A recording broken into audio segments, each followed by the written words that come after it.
paraphernalia. What I have here is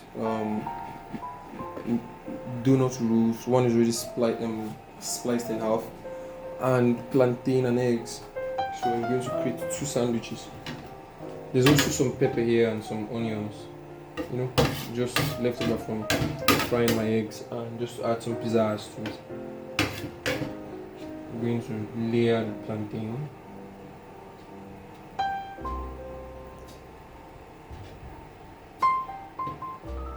So I think 4 is enough.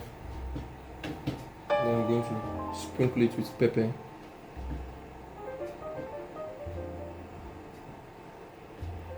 Typically what I want from this is maximum efficiency with regards to experimentation.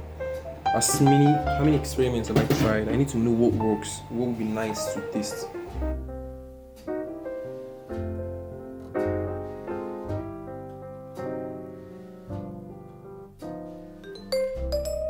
One of it is going to have a spread, one of it won't. So I can taste, because this spread, this chocolate, it gets everywhere.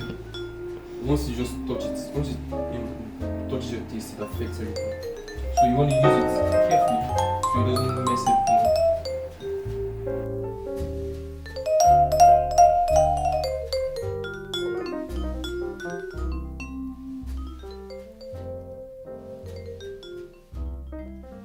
So I'm done, and this is what it looks like when I'm done.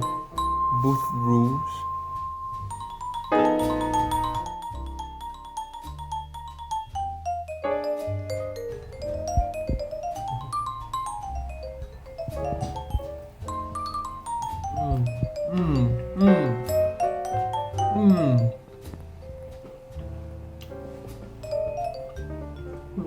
Oh man.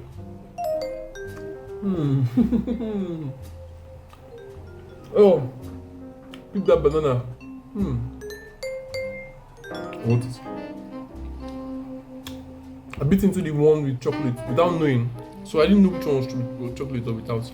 So it was a pleasant surprise. And yeah, the chocolate is there, jumping and shouting for joy and for attention. But the plantain is experienced. It's how it deals with strokes on the tongue. I just bit into the other one, the one without chocolate, and I'll say this. Egg, everything stands out. The chin chin I put inside is a little hard to munch properly because it's dry and it stands out from everything else, which is just mushy and wet. But I noticed that the pepper inside this one is more pronounced. That's the opportunity to shine, and that's because the chocolate is not covering it up. And that's the whole point of making this video with 2 versions. So yeah, chocolate spread most of the time will just blitz over all the other things because it's a composition of its own. Anyway, I hope you enjoy.